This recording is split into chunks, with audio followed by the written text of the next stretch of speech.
All right, what's up, guys? We're going to get into a controversial one today. So feel free to challenge me because I like that. I like when you do. I want to hear your thoughts. I do. So today I want to tell you a story to start off with. Now, you already know I don't usually do this. I like to get right into it. So there's a purpose for this story. I remember, and tell me if you relate, being in a long relationship. I'm talking like 7 years, 8 years. And that relationship was dying. So I was going to bed every single night and I was so anxious and restless, and my heart felt like I was having a heart attack. I was not feeling well at all. And I was freaking out from this. I thought that something was wrong. I had some sort of heart issue or something was going to happen. Like I felt like I was going to have a heart attack. And so I went to the doctors, and as I got checked out from them, they did every test they could. And they said, your results came back where you're healthy as an ox. There's no issues here. There's no problems. And I said, what is it that's making me feel like this? And they said, stress. And I said, really? Stress can do that to you. Stress can make it so you think you're having a heart attack. And they said, yeah, it's stress. When I learned it was stress, then it gave me the solution. It said, you got to calm down. You're not dealing with the stuff that's stressing you out. I'm right in the middle of this breakup. I'm in the middle of this relationship falling apart. And I didn't have a solution to it yet. And it caused me massive amounts of anxiety because I couldn't recognize or identify what it was that was making me feel this way. But then once I figured it out, I knew I had to calm down. So then I just applied coping mechanisms to chill out, whether it be working out more, taking some deep breaths, hell, even a hot shower. Whatever it is that calms you down, I had to do more of that. Point of that story is, if you can't identify what's making you feel this way, it can overrun you and make it so you feel sick, sad, even having a heart attack, when really it's just stress or anxiety. Now, this video doesn't apply to that 3 to 5% of people who have either a severe over-the-top trauma, something they've been to war, or something really devastating for their PTSD, or some sort of a born-in chemical disorder where they have some sort of a chemical deficiency that makes them constantly in an anxiety state. This is for the 95% of people who either have just been through some tough shit or don't have an actual chemical issue, just have to learn how to deal with these things.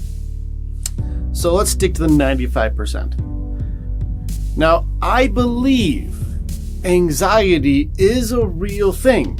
It's not weird for you to have some sort of a tense moment, feel uneasy, feel like you're stressed out. It's not weird to feel like all that anxiety in there because it is a survival mechanism. It's designed to be a response to danger. When an animal, for example, is chased by a lion, it goes right into survival mode. Now, survival mode is going to be where it goes, I'm not digesting food anymore. I'm not thinking about relaxing or anything. I'm thinking about getting the hell out of here as fast as possible. There is actual danger chasing me right now. And I know my need to survive is kicking in. Everything else shuts down. Energy goes up. My adrenaline goes up. Everything goes up to make it so I get out of there alive. Now, the thing is, as an animal, once they get away, then they go, let's get some food, or let's make some babies. Like everything calms back down and it goes back into rest mode. Now, this is where humans are unique. We have the ability to still feel like we're being chased by a lion when there's no lion. We could be stressed from relationships, stressed from taxes, stressed from the news, stressed from the government, stressed from anything. We could have any factor stressing you out, and it makes your body go into a fight or flight mode, just like you're being chased by wolves or a lion or something. Your body stays in that state. And because of that, your survival instincts stay on at all times. This increases your fear factor. This increases your constant uneasiness. This makes it so that every single day is already at a high tension level before you even begin to add on the stresses of the day, which in most cases are generally manageable. It's just tough when your cup's almost already full before you started.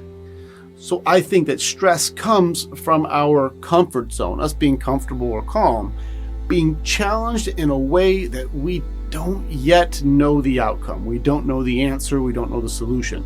Am I going to make it? Am I not going to make it? Is this going to work? Is it not going to work? Are they going to laugh? Are they not going to laugh? I don't know the answer yet, and this is causing me stress. It's causing me anxiety. It's usually going to be based in fear. Now, fear is an important thing to identify, because fear, I don't believe, is real. Because fear is a product of our imagination, creating future outcomes that usually never ever exist or ever happen. And we add our emotions to our imagination to make it so we still have the feelings of a future that may never happen. Now, this sounds like it may be a weakness. It sounds like something might be wrong with you. Remember when we talked about your powers?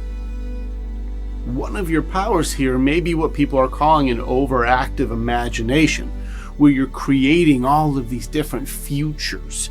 You're creating them in this moment, in your time, right now, in your current present state.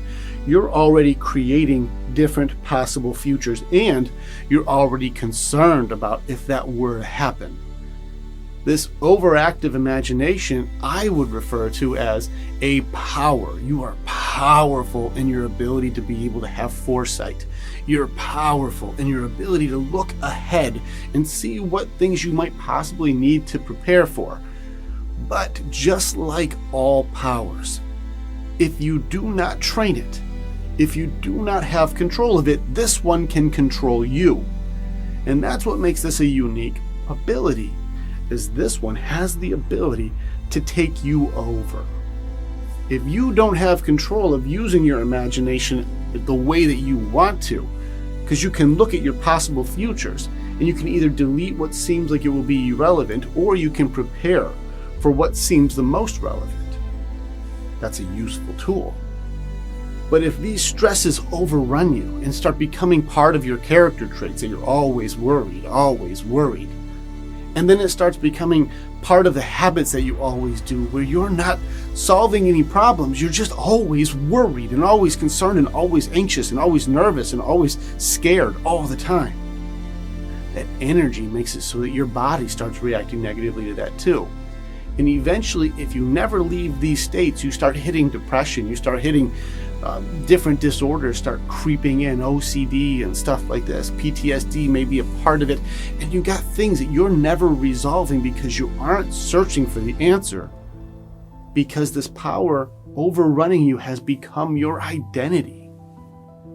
You are now identified as the person who has this issue.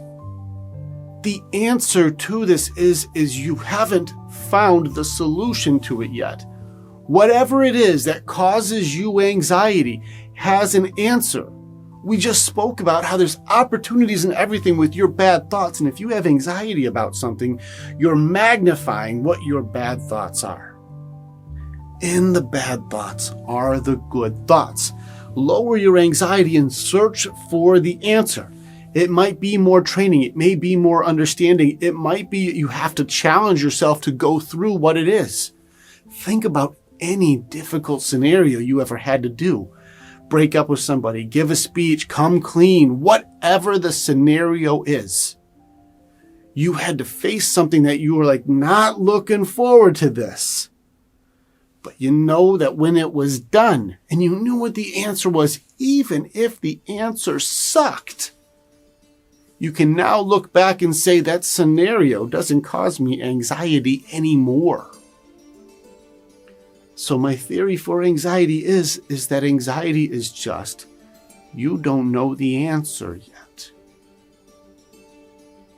You don't know how it's going to go. I don't know how to do it. But think of anything that you were not proficient in that caused you anxiety, and then now you're practiced, you're good, you're competent at it. It doesn't stress you out even a little. Tying your shoes or driving a car, whatever it is. There was a point that it made you anxious, and then there's a point that you got it under control. And now you can do that activity without even paying attention. Half the time people are on their phones in the car anyway. Because of this, something that used to be anxiety is no longer a concern, which is why I believe anxiety is really just, I don't know the answer yet. Raising our level of awareness is the only opportunity you have to say, I'm going to solve it. But just like any time we take inventory, I want you to write down any of those past scenarios. Look at it for yourself and see if something that used to cause you a lot of stress, when you look at it, still does. Because I'd be hard pressed that anything you've already figured out isn't really the problem anymore. So here's the awareness practice that we have for our anxiety or for our stress. I want you to catch the feelings of what's trying to overrun you. Catch what's trying to make you feel physically uncomfortable. I don't want you feeling like you're going to have a heart attack every single day. I want you to identify what is it that's really stressing you out. Then I want you to be able to write it down. Look at it for what it is. Write down these possible fears or possible futures that you are concerned about. And then look at them objectively and say, can this be deleted? I don't need to stress about this. Or if it is relevant and it is important still, how do I prepare to know that even if that does happen, I'm good to go? This is where confidence comes in. Confidence is adding in the certainty of understanding whatever happens here, I'm going to be okay. So do the work. Put in the effort to make sure that you can lower your stress by raising your competency in whatever it is that you need to be able to do. So look at your anxiety as the problems that are simply seeking a solution. They're looking for your answer. They need you to figure out what you need to figure out. And when you do, the thing that stresses you out no longer stresses you out. So just like all of our other practices, awareness is the most important. You have to have awareness to make sure that you know what you're going to make your choices about. Then you have to have the willingness to do what needs to be done to make it happen. And then when you see that, you realize anxiety is just like everything. It's a choice.